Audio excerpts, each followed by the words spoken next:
오늘 우리에게 주시는 하나님의 말씀은 에스라 8장의 말씀입니다. 에스라서 8장 15절로 20절까지의 말씀인데요.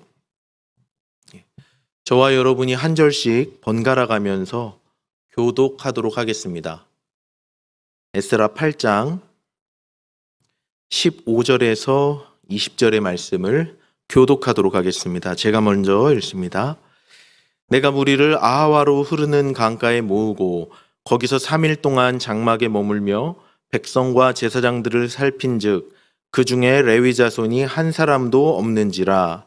이에 모든 족장 곧 엘리에셀과 아리엘과 스마야와 엘라단과 야립과 엘라단과 나단과 스가랴와 무슬람을 부르고 또 명철한 사람 요야립과 엘라단을 불러 가시비아 지방으로 보내어 그곳 족장 이또에게 나아가게 하고 이또와 그의 형제 곧 가시비아 지방에 사는 느디님 사람들에게 할 말을 일러주고 우리 하나님의 성전을 위하여 섬길 자를 데려오라고 하였더니 우리 하나님의 선한 손에 도우심을 입고 그들이 이스라엘의 손자 레위의 아들 말리의 자손 중에서 한 명철한 사람을 데려오고 또 세레비아와 그의 아들들과 형제 18명과 하사베아와 므라리 자손 중 여사야와 그의 형제 그의 아들들 20명을 데려오고 다윗과 방백들이 레위 사람들을 섬기라고 준 느디님 사람 중 성전 일꾼은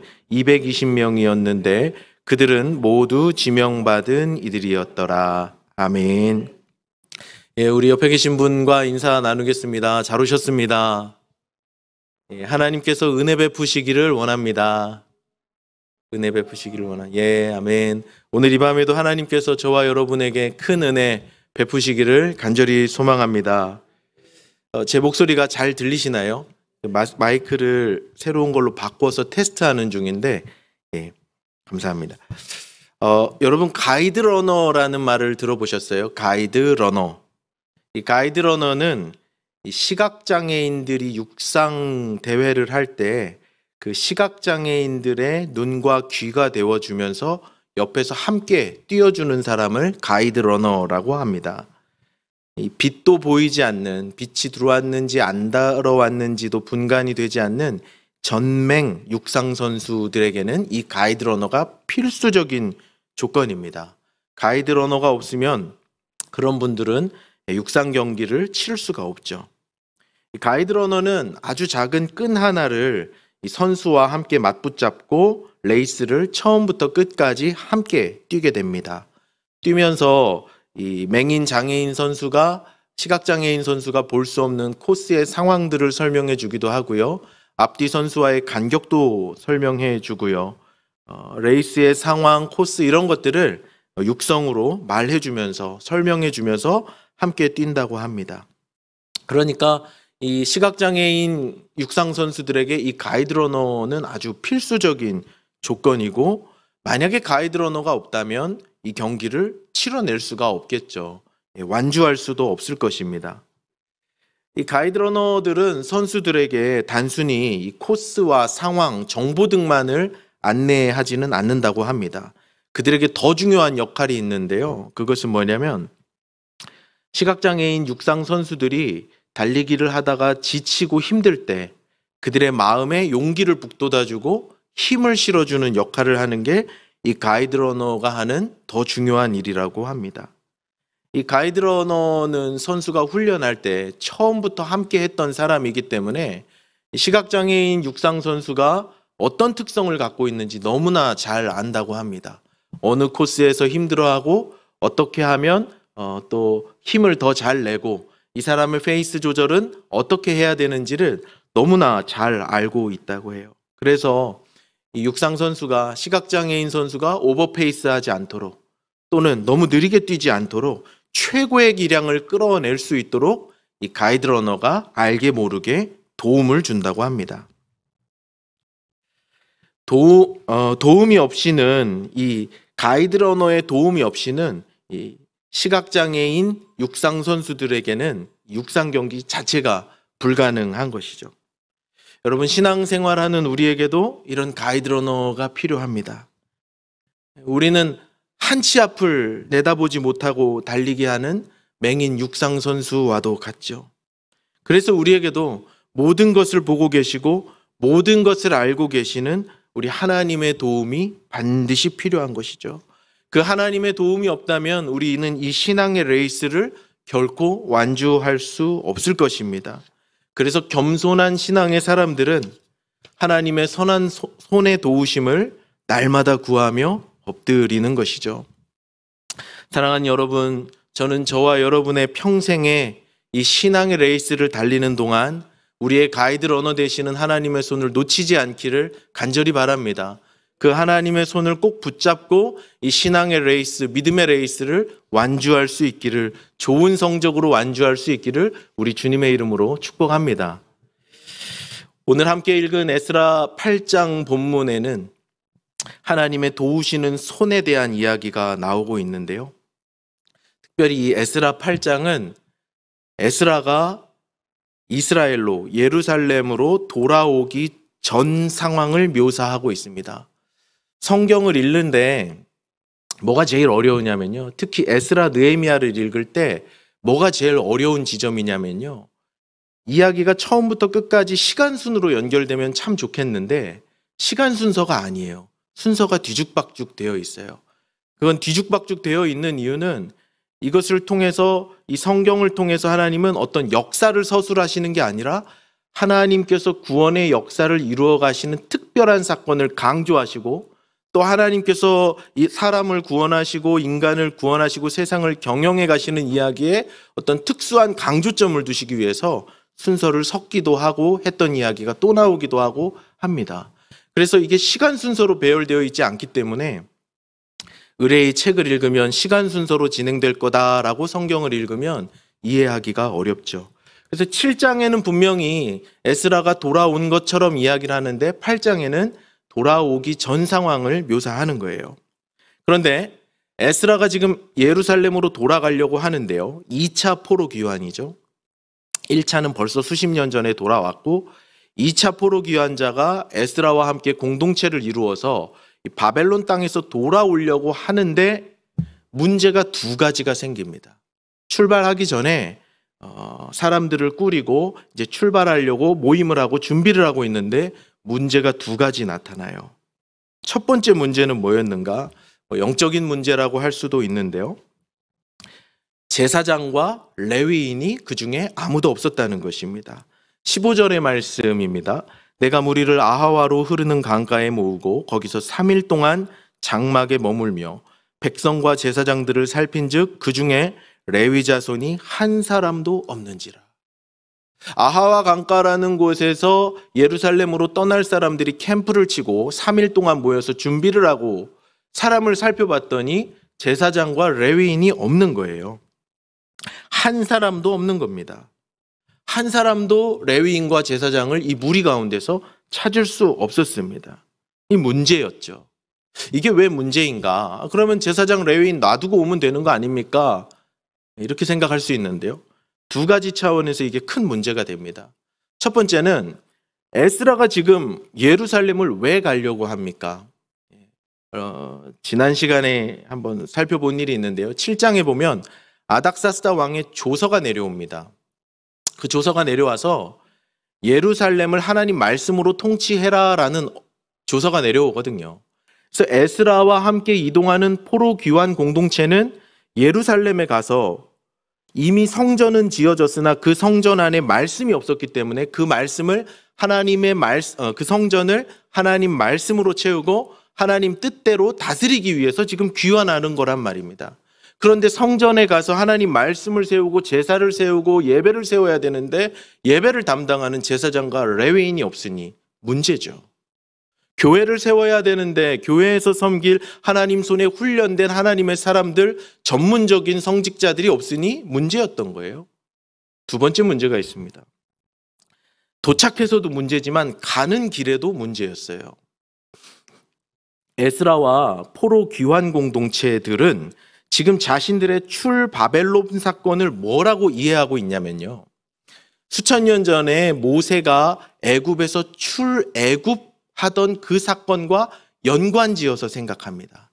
그래서 출바벨론 하는 사건을 제2의 출애굽이라고 생각해요.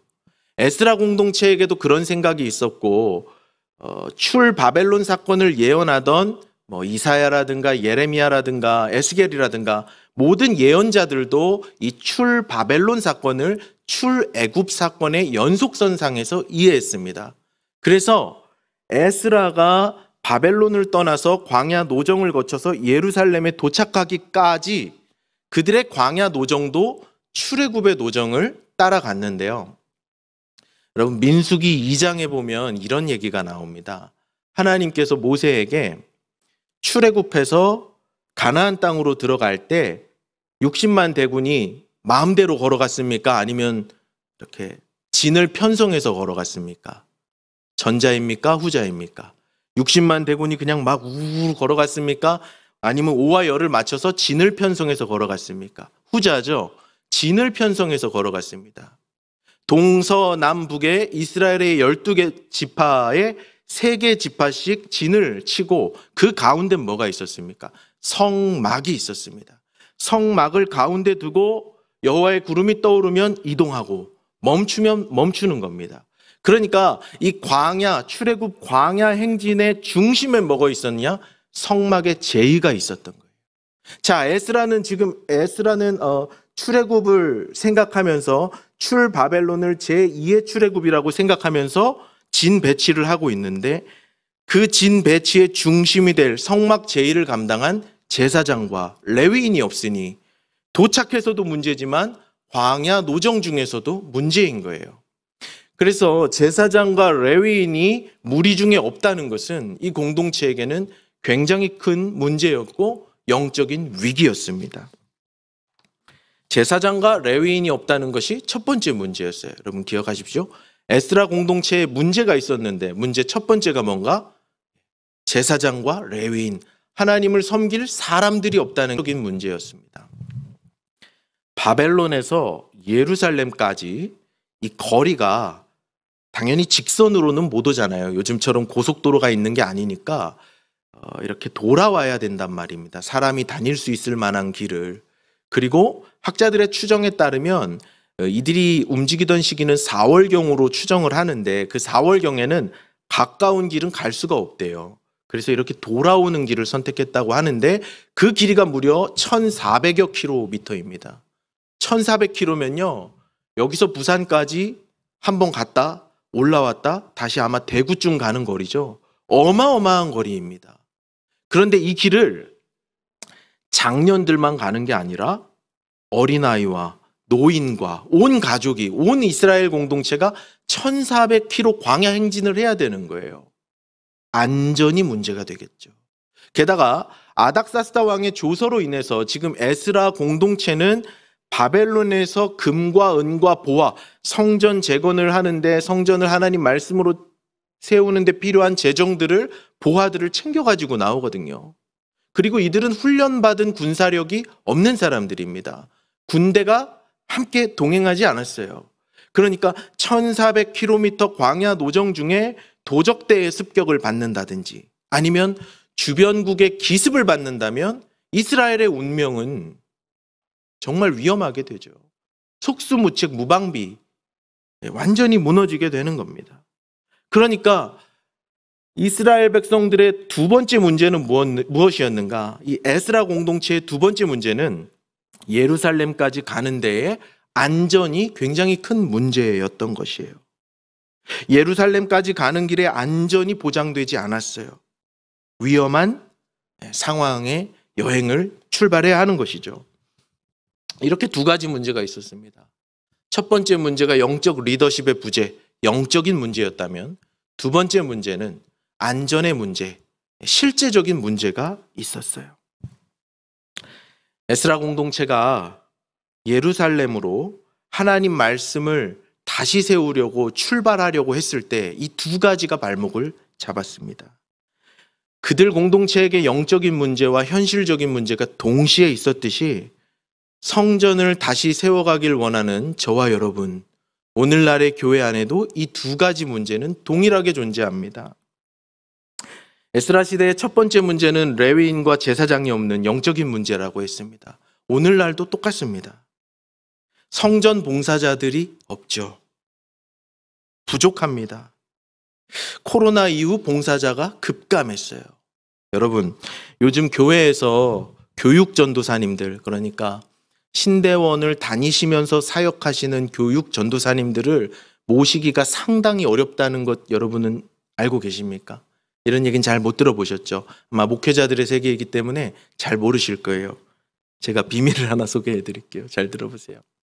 옛날에는요, 옛날도 아니죠. 코로나 이전에는요, 신대원 3년 다니는 동안 전도사님들은 교회에서 섬기는 게 의무였어요. 의무. 적어도 우리 교단, 저희 교회가 속한 교단은 그게 의무였습니다. 그래서 교육 전도사님들이 1학년 때는 이제 정신없이 지나가니까 1학년 가을 겨울만 되면 지원서를 넣고 사역지를 찾아가서 훈련 받으면서 공부도 열심히 하시면서 사역들을 하시거든요. 그럼 학교에서 매년 무엇을 요구하냐면요, 교회 생활 현장 실천 보고서를 요청합니다. 그게 뭐냐면 전도사님들이, 우리 학교에서 교육받는 전도사님들이 교회에 가서는 잘하고 있는지를 보고서를 작성하는 거예요. 그래서 거기 보면 이런 거 있습니다. 이 전도사님은 교회 생활에 열심입니까? 매우 열심, 보통, 소홀, 매우 소홀, 이런 게 있어요. 그러면 이제 목사님들이 체크하시죠. 저 못 보게. 저는 이런 아주 재밌는 기억이 있는데요. 권호선 목사님 같이 계실 때인데 목사님이 그걸 딱 받아오시고 일부러 이제 저 들으라고, 우리 이 전도사는 뭐 매우 열심 아닌가 이러셨거든요.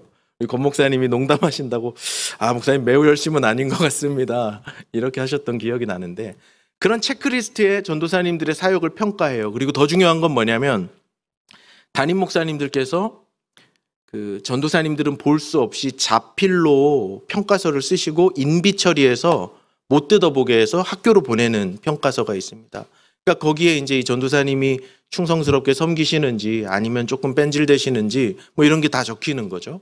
그런데 요새는 학교에서 그걸 요청하지 않아요. 신학교에서. 왜냐하면 코로나 지나는 동안 교회에서 교육 전도사님들을 뽑지 않는 교회들이 너무 많아졌기 때문에 그때 사역 못 나간 전도사님들이 그 서류를 낼 수가 없잖아요. 그러니까 이걸 요청할 수가 없는 거예요. 그러다 보니까 전도사님들이 그 평가서를 다른 걸로 대체할 수 있는 다른 안들이 생겼고, 그러다 보니까 그 체질에 적응해서 신대원 공부하기도 힘들거든요.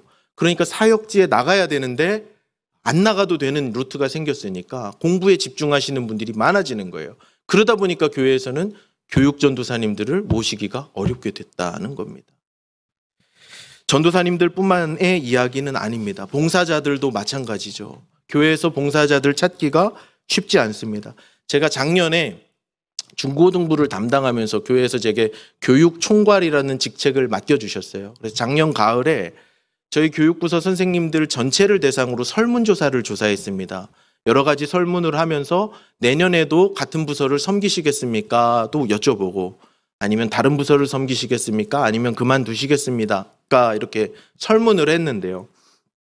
작년 가을 그 설문 기준으로 내년에도 똑같이 교육부서에서 봉사하겠습니다라고 대답하신 선생님들은 그 전에 대답하셨던 선생님들의 절반보다 조금 웃도는 수준이었어요. 봉사자가 급감했습니다. 모든 팀들이 마찬가지죠. 찬양팀도 마찬가지고 성가대도 마찬가지고 여기저기서 봉사부서에서 사람이 부족하다는 이야기를 듣습니다. 교회에는 당연히 제사장과 레위인이 있어야 되고 성전을 위해 봉사하고 섬길 만한 사람이 있어야 하는데 찾기가 쉽지 않은 거예요. 에스라 공동체도 그렇고 지금 오늘 우리도 그렇고요. 교회에는 하나님의 은혜에 감격해서 자발적으로 그 은혜에 보답하고자 하는 벅찬 감격과 감동과 감사의 마음으로 헌신하는 사람들이 필요한데 그런 사람 찾기가 쉽지 않은 오늘 우리의 현실은 에스라 공동체와 굉장히 닮아 있습니다. 두 번째, 에스라 공동체에게 안전의 문제가 있었잖아요. 광야 노정으로 출발하는데 안전의 위협이 있었잖아요. 우리도 똑같습니다. 여전히 바이러스의 위협이 강도와 같이 우리 삶의 모든 곳에 도사리고 있기 때문이죠. 특별히 여러분, 영유아 아이들이 교회를 어떻게 올 수 있을까요? 영유아 아이들, 여러분들이 손주 손녀뻘 되는 그 아이들 어떻게 교회에 올 수 있을까요? 어떤 나라에서는요, 만 3세 미만의 어린아이에게 마스크를 씌우는 것은 법적으로 금합니다. 호흡곤란하기 때문이죠. 그런 아이들이 이런 코로나 시대에 예배에 어떻게 올 수 있죠? 그 아이들이 예배에 못 오면 부모님은 어떻게 오지요? 연쇄 반응이 일어나거든요. 안전에 대한 위협인 거예요. 호흡기 질환을 가지고 계신 연로하신 어르신들이 이렇게 많은 사람들이 모이는 곳에 어떻게 올 수 있죠? 오늘 우리에게도 안전의 위협이 여전히 있는 겁니다. 안전이 보장되지 않는 교회가 될 거예요. 자, 그렇다면 여러분, 에스라 공동체에는 이 두 가지 문제점을 어떻게 해결하면서 나아갔을까요? 에스라 공동체는 이 난관을 어떻게 돌파했을까요? 역시 두 가지 문제에 대한 두 가지 해결책이 있는데요. 한 가지씩 살펴보겠습니다. 첫 번째 문제는 뭐였어요? 사람이 없다는 거였죠. 성전 봉사자, 레위인과 제사장이 없었다. 이게 첫 번째 문제였는데요. 이건 어떻게 돌파했을까요? 에스라가 이 영적 리더들을 찾아내기 위해서 사람들을 파견합니다. 사람들을 가시비아 지방이라는 곳에 파견해서 거기에서 레위인과 제사장들, 성전 봉사자들을 데려오게 합니다. 16절과 17절의 말씀입니다. 이에 모든 족장 곧 엘리에셀과 아리엘과 스마야와 엘라단과 야립과 엘라단과 나단과 스가랴와 무술람을 부르고 또 명철한 사람 요야립과 엘라단을 불러 가시비아 지방으로 보내어 그곳 족장 이또에게 나아가게 하고 이또와 그의 형제 곧 가시비아 지방에 사는 느디님 사람들에게 할 말을 일러주고 우리 하나님의 성전을 위하여 섬길 자를 데리고 오라 하였더니, 가시비아 지방이라는 곳에 이스라엘의 대표단을 파견해서 그곳에 머물고 있던 레위인과 제사장들 또 섬기미들을 데려오거든요. 그래서 이 가시비아 지방은요, 당시 레위인들이 집단 거주하고 있었던 레위인들의 집단 거주지라고 학자들이 추정을 합니다. 가시비아 지방에는 이 포로로 잡혀간 레위인들이 집단으로 거주하고 있어서 에스라는 그 지방으로 이스라엘 대표단을 보내고 우리가 이런저러한 비전을 가지고 예루살렘으로 출발하니 너희들도 동참하라고 사람들을 이끌어낸 겁니다. 그리고 거기에 거주했던 느디님 사람들이 함께 왔다고 이야기하고 있는데요. 오늘 이 느디님 사람을 좀 자세히 들여다보려고 합니다. 느디님 사람들 이렇게 표현이 되어 있으니까 마치 우리나라 말에 경상도 사람들, 전라도 사람들 이런 지명의 이름이 아닐까 생각하는데요. 그건 전혀 다른 뜻입니다. 성경에서 이 느디님 사람들이 굉장히 중요한 개념이거든요. 잘 기억하셨다가 성경을 읽으실 때 이 느디님 사람들이 나오면 꼭 이 개념을 기억해 주시면 좋겠습니다. 한번 설명해 보겠습니다. 이 느디님이라는 이 말은 히브리어 동사 나탄에서 파생된 말인데요. 히브리어 동사 나탄은 이 준다는 개념입니다. 준다. 근데 이 준다의 개념이 수동태가 돼서 바뀌고 또 거기에 복수형 어미, 인칭 어미 이게 붙으면 느디님이 되는데요. 그 느디님의 뜻은 그래서 주어진 사람들이라는 뜻입니다. 느디님 사람들은 누군가에게 주어진 사람들이에요. 이 느디님 사람들은 무엇을 위해 누구에게 주어진 사람이었는가? 레위인들에게 성전 봉사를 도우라고 주어진 성전 일꾼과도 같은 사람들이었습니다. 그래서요, 이 느디님 사람들이라고 하면 이 레위인들에게 속한, 이 레위인들은 제사장을 돕는 사람들이죠. 레위인을 돕는 사람들이 느디님 사람들인데요. 느디님 사람들은 레위인들에게 주어진 성전의 일을 하도록, 성전의 힘든 일, 허드렛 일, 노동 이런 거를 하도록 주어진 사람들이 느디님 사람들입니다. 그래서 세번역 성경은요, 이 느디님 사람들을 느디님 사람들이라고 하지 않고 성전 막 일꾼 이렇게 번역하기도 했어요. 자, 느디님 사람들이 어떤 사람인지 이해가 되셨죠? 대표적인 예로 느디님 사람들 중에 어떤 사람들이 있냐면요, 여호수아 9장 이야기로 들어가는데요. 여호수아 9장에 가면 여호수아가 가나안 땅에 들어가서 파죽지세로 가나안 땅을 정복합니다. 여리고성을 정복하고요. 우여곡절이 있었지만 아이성을 정복하고요. 그러면서 가나안 땅을 향해서 여호수아의 군대가 파죽지세로 들어가니까 가나안 땅에 살고 있었던 족속들에게 이 소문이 들립니다. 본인들이 가나안 족속이면 이미 진멸되는 것은 운명인 거예요. 그래서 기브온 족속들이 꾀를 냅니다. 쳐들어오기 전에 먼저 찾아가는 거예요. 찾아가는데 그냥 찾아가지 않고 아주 남루한 복장을 하고 일부러 바싹 말라 비틀어진 곰팡이 핀 떡을 준비해가지고 우리는 가나안 사람 아닙니다. 우리는 먼 데 사는 사람이니까 우리와는 전쟁하지 마시고 우리와 화친을 맺읍시다. 속임수를 쓰고 여호수아는 그거를 확인하지 못하고 기브온 사람들과 화친을 맺어요. 그래서 약속을 했으니까 약속에 신실한 백성들이 약속을 했으니 기브온 사람들은 가나안 족속이어도 진멸할 수가 없는 겁니다. 그리고 그 사실이 얼마 있다 바로 들통이 나죠. 그래서 기브온 사람들을 진멸할 수 없으니 그들과 함께 살아야 되는데 그들에게 준 일이 무엇인가? 우리를 위해 나무 패며 물 깃는 자가 되게 하리라 했거든요. 나무를 패며 물을 깃는다는 건 뭡니까? 나무는 성전 제사에 필요한 나무 땔감을 구하는 사람들, 물 깃는 자들은 성전 물두멍에 있는 그 물에 물 받는 사람들이거든요. 그러니까 성전을 위해서 노동하는 사람들이 기브온 사람들이 되었던 거고, 그렇게 이방인 전쟁 포로로 들어온 사람들에게 성전 노역을 시켰는데 그 사람들이 포로기 이후에는 느디님 사람들이라는 명칭을 갖게 된 겁니다. 그런데요, 이 느디님 사람은요, 성경에서 찾아보면 총 16번이나 나오는데요, 앞에는 한 번도 안 나옵니다. 16번 다 포로기 이후에 언급되는 사람들이에요. 역대상에 한 번 나오고, 그리고 이 에스라 느헤미야에만 15번이 나옵니다. 그전에는 이름도 없이, 빛도 없이, 족보도 없이, 집중해주는 사람도 없이 성전에서 노동봉사하던 사람들이 포로 귀환 공동체에서 성전을 다시 세울 때는 16번이나 언급되는 성전 중심에서 일하는 사람들이 되었다는 것이죠.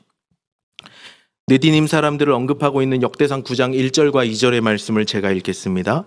온 이스라엘이 그 계보대로 계수되어 그들은 이스라엘 왕조실록에 기록되니라. 유다가 범죄함으로 말미암아 바벨론으로 사로잡혀 갔더니 그들의 땅 안에 있는 성읍에 처음으로 거주한 이스라엘 사람들은 제사장들과 레위 사람들과 느디님 사람들이라. 그들의 땅이라고 말하는 데는 예루살렘입니다. 그러니까 포로에서 돌아온 사람들 중에 제일 먼저 예루살렘에 정착한 사람들이 누구라는 거예요?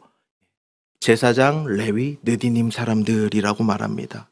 게다가 오늘 본문 18절, 20절 읽어보시면요, 가시비아 지방에 가서 에스라가 레위인을 찾아오라고 해서 데려왔는데, 데려와 보니 레위인은 38명밖에 없었는데 느디님 사람들은 220명이나 데려왔습니다. 포로귀환 공동체가 예루살렘을 다시 세울 때는 이 느디님 사람들이 성전 제의에, 성전 봉사에 1등 공신으로 서게 된 것이죠. 그렇게 이스라엘의 영적인 지도력의 부재, 성전 봉사자들이 없는 문제가 해결되었습니다. 이 느디님 사람들이 투입됨으로 인해서 이제 성전에서 일할 사람들이 생긴 거예요. 사랑하는 여러분, 오늘 우리 교회 안에도 이 느디님 사람들이 필요합니다. 하나님의 종된 마음으로 성전을 위해서 나무 패며 물 깃는 일을 기쁨으로 감당할 그런 사람들이 필요한 것이죠. 이름도 없이 빛도 없이 지내왔지만 그러나 하나님께서는 그들의 이름을 기억하시는 바로 그 사람들, 우리에게도 그런 사람들이 필요한 줄로 믿습니다. 시편 84편 10절의 말씀인데요, 성전 사모가라고 불리는 유명한 시편이죠. 주의 궁정에서의 한 날이 다른 곳에서의 첫날보다 나으니 악인의 장막에 사는 것보다 하나님의 성전에 문지기로 있는 것이 좋다고 시편 기자가 고백하고 있습니다. 느디님 사람들의 마음이 이 마음이 아니었을까 싶어요. 여러분, 성전에는 할 일이 너무 많습니다. 돌아보면 성전에는 할 일이 정말 많습니다. 비록 지금은 성전에서 나무 패며 물 깃는 사람은 필요 없을지 모르겠어요. 그러나 오늘날에도 이 성전을 운영하기 위해서 필요한 일은 한두 가지가 아닙니다. 차량 봉사자들도 필요하고요, 특송하시는 분들도 필요하고요, 식당 봉사자도 필요할 것이고요, 아이들을 챙겨주는 분, 환한 미소로 교우들을 맞이해 주시는 분, 주보를 접어주시는 분, 많은 일꾼들이 필요합니다. 우리가 생각을 게을리해서 그렇지 성전에는 할 일이 투성입니다. 우리에게도 느디님 사람들이 필요한 거예요. 하나님을 사랑하는 마음으로 나무 패며 물 깃는 일을 마다하지 않고 무익한 종의 심정으로 성전 문지기가 기꺼이 되겠습니다. 동참하는 느디님 사람들 오늘 필요한 것이죠. 제사장과 레위인은 소수입니다. 다수의 느디님 사람들이 일어나야 할 줄로 믿습니다. 그들이 성전 재건의 핵심 일꾼이 될 줄로 믿습니다. 사랑하는 여러분, 오늘 하나님께서 저와 여러분을 이 느디님 사람들의 섬김의 자리로 초청하고 계십니다. 이름도 없이 빛도 없이 하나님의 교회를 위해서 열과 성을 다해서 섬길 천사 같은 사람들을 하나님 찾고 계시죠. 저는 저와 여러분이 하나님의 이 거룩한 초청에 아멘으로 응답하는 21세기 느디님 사람들 다 될 수 있기를 우리 주님의 이름으로 축복합니다. 자, 에스라 공동체의 두 번째 문제는 무엇이었습니까? 안전의 문제였습니다. 그럼 이 안전의 문제는 어떻게 해결했을까요? 본문 21절의 말씀입니다. 그때 내가 아하와 강가에서 금식을 선포하고 우리 하나님 앞에서 스스로 겸비하여 우리와 우리 어린아이와 모든 소유를 위하여 평탄한 길을 그에게 간구하였으니, 안전에 대한 현실적인 문제 앞에서 이스라엘이 취한 태도는 금식하는 것이었습니다.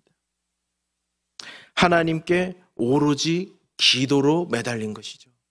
금식은 무엇입니까? 육신의 필요를 돌보지 않고 하나님 앞에서 씨름하는 야곱의 마음으로 간구하는 것이죠. 특별히 이들의 간구가 21절 말씀 보면요, 어린아이를 위한 간구도 있었다고 하는 것이 오늘 우리의 삶과 너무 맞닿아 있는 것 같습니다. 예루살렘을 회복하기 위해 길을 떠나는 것은 위험을 감수하는 일이었습니다. 그것은 이스라엘의 어린아이도 감당해야 하는 일이었습니다. 이스라엘의 모든 공동체가 감당해야만 하는 그런 일이었습니다. 그래서 그들은 하나님 앞에 금식하며 기도하는 최선의 기도로 나아갈 수밖에 없었던 것이죠. 그들이 그 안전에 대비하기 위해서 할 수 있는 유일한 길은 하나님께 금식하며 기도하며 하나님을 더욱더 의지하는 것 말고는 없었습니다. 그리고 23절의 말씀에 보면 그들의 기도가 곧 하나님의 응낙하심을 입었다라고 말하고 있습니다. 그리고 믿음으로 예루살렘을 향해 떠나게 되는 것이죠. 사랑하는 여러분, 우리에게도 이렇게 간절한 하나님을 의지하며 기도하는 마음이 있기를 간절히 소망합니다. 우리 교회가 다시 세워져 갈 때, 교회가 다시 일어나 다시 세워져 가고 다시 부흥을 경험할 때 기도보다 우선되어야 할 것은 없습니다. 무엇보다 기도가 우선돼야 하죠. 하나님만을 의지하며 나아가는 것입니다. 하나님께 기도하고 간구하고 의지하는 마음이 없다면 결코 하나님의 교회는 다시 세워질 수 없을 것입니다. 하나님께 간절히 기도하고 믿음으로 행동할 수 있기를 간절히 바랍니다. 여러분, 믿음은 안전지대에서 자라지 않습니다. 믿음은 안락한 일상의 모판에서는 자라지 않습니다. 믿음은 위협과 고난과 환난과 시험이라는 모판에서 자라납니다. 그렇기 때문에 여러분, 우리도 기도하며 하나님께 믿음을 드려야 합니다. 믿음을 드리며 간구하고 하나님의 응답이 올 때, 하나님의 응낙하심을 얻을 때 주저없이 순종하며 믿음으로 순종하며 나아가는 저와 여러분 될 수 있기를 바랍니다. 에스라 공동체가 문제점 두 가지를 해결했습니다. 영적인 리더십의 부재는 가시베아 지방에서 사람들을 초청해 오고, 안전에 대한 문제는 금식으로 기도하고 믿음으로 행동했습니다. 그런데 이 두 가지 해결점 모두에 이 이스라엘 백성들 안에, 에스라 공동체 안에 기본적으로 깔려져 있는 공통 분모가 있었습니다. 18절의 말씀 상반절과 22절의 말씀 상반절을 제가 읽겠습니다. 우리 하나님의 선한 손의 도우심을 입고 그들이 이스라엘의 손자 레위의 아들 말리의 자손 중에서 한 명철한 사람을 데려오고, 22절입니다. 이는 우리가 전에 왕에게 아뢰기를 우리 하나님의 손은 자기를 찾는 모든 자에게 선을 베푸시고 자기를 배반하는 모든 자에게 권능과 진노를 내리신다 하였으므로. 이 두 가지 문제를 푸는 데 있어서 에스라 공동체에게는 기본적으로 공통적으로 가지고 있는 생각이 하나 있었는데, 그건 무엇인가? 하나님의 선한 손이 우리를 돕고 계신다는 확신이었습니다. 하나님의 성전을 다시 짓기 위하여 모험을 떠나는 이들, 하나님의 성전을 다시 짓기 위하여 삶을 들이며 헌신하는 이들의 삶을 하나님의 선한 손이 돕고 계시다는 굳건한 믿음이 있었습니다. 사랑하는 여러분, 하나님께서 하나님의 선한 손으로 우리를 돕고 계신 줄로 믿습니다. 하나님의 성전을 다시금 세우기 위해 애쓰고 믿음으로 도전하고 모험하는 하나님의 사람들을 도우시는 줄로 믿습니다. 여러분, 우리가 그 하나님의 손을 느끼고 바라볼 수 있기를 바랍니다. 우리를 일으키시고 우리를 응원하시고 우리를 밀어주시고 우리를 도우시는 그 하나님의 선한 손을, 그 선한 능력을 의지하며 나아가는 우리 숭실교회 될 수 있기를 우리 주님 이름으로 축복합니다. 마지막으로 우리 기도회 때 부를 찬송 한 곡을 소개하고 말씀을 맺으려고 하는데요. 오늘 잠시 후에 부를 찬양은 선한 능력으로라는 찬양입니다. 사진에 나와 있는 젊은 청년이라고 할까요? 디트리 보네퍼 목사님인데요. 이분이 작사하신 곡입니다. 보네퍼 목사님은 히틀러에 반대하는 반나치 운동으로 저항하고 대항하시다가 히틀러 암살을 모의했다는 죄목을 뒤집어 쓰고 투옥하셨습니다. 투옥하던 중에 2차 세계대전 종전 한 달 남겨둔 1945년 4월 9일 39세의 나이로 교수형으로 생애를 마치셨다고 합니다. 천재신학자였다고 하는데요. 1944년경에 1944년 크리스마스경, 그러니까 이 목사님이 순교하시기 얼마 전에 혹독한 수감 생활을 하던 이 보네퍼 목사님이 순교하시기 5개월 전 크리스마스 즈음에 약혼녀에게 편지를 쓰게 됩니다. 그 편지의 가사가 바로 오늘 이 찬양의 가사가 되었는데요. 편지의 내용이 이 찬양 가사가 되었는데요. 훗날 음악가가 여기에 곡을 붙여서 아름다운 선율의 찬송으로 태어났습니다. 반나치 운동으로 또 독일의 교회를 위해서 투옥되어 모진 고문과 고초를 겪은 보네퍼 목사님이 죽음을 앞두고 쓴 내용이 이렇습니다. 제가 한번 읽어보겠습니다. 그 선한 힘에 고요히 감싸여 그 놀라운 평화를 누리며 나 그대들과 함께 걸어가네. 나 그대들과 한 해를 여네. 지나간 허물 어둠의 날들이 무겁게 내 영혼 짓눌러도 오 주여 우리를 외면치 마시고 약속의 구원을 이루소서. 주께서 밝히신 작은 촛불이 어둠을 헤치고 타오르네. 그 빛에 우리 모두 하나 되어 온누리에 비추게 하소서. 이 고요함이 깊이 번져갈 때 저 가슴 벅찬 노래 들리네. 다시 하나가 되게 이끄소서. 당신의 빛이 빛나는 이 밤. 그 선한 힘이 우릴 감싸시니 믿음으로 일어날 일 기대하네. 주 언제나 우리와 함께 계셔. 하루 또 하루가 늘 새로워. 감옥 중에서 고문당하면서 죽음을 앞두고 있던 보네퍼 목사님이 그 선한 힘이 우리를 감싸신다고 노래하고 있습니다. 하나님의 선한 손, 우리를 감싸고 우리를 돕고 계시고 하나님의 교회를 응원하고 돕고 계시는 그 하나님의 손을 의지할 수 있기를 바랍니다. 기도하겠습니다. 하나님 아버지, 이 땅에 교회를 세워가는 일이 고되고 벅찬 일이지만 하나님의 선한 손이 오늘도 우리와 함께 하시고 우리를 격려하시고 착하고 충성된 종이라 칭찬하시며 우리를 일으키시니 우리 또한 아멘으로 응답하며 주님과 함께 이 길을 끝까지 걷겠노라 결단합니다. 하나님, 이 교회를 세워주시옵시고 우리 숭실교회가 다시금 일어나 부흥하는 교회, 시대를 역행하여 부흥하고 하나님께 영광 돌리는 교회로 우뚝 서게 하여 주옵소서. 그 일에 쓰임받는 우리 모두가 되게 하여 주옵소서. 예수님의 이름으로 기도드립니다. 아멘.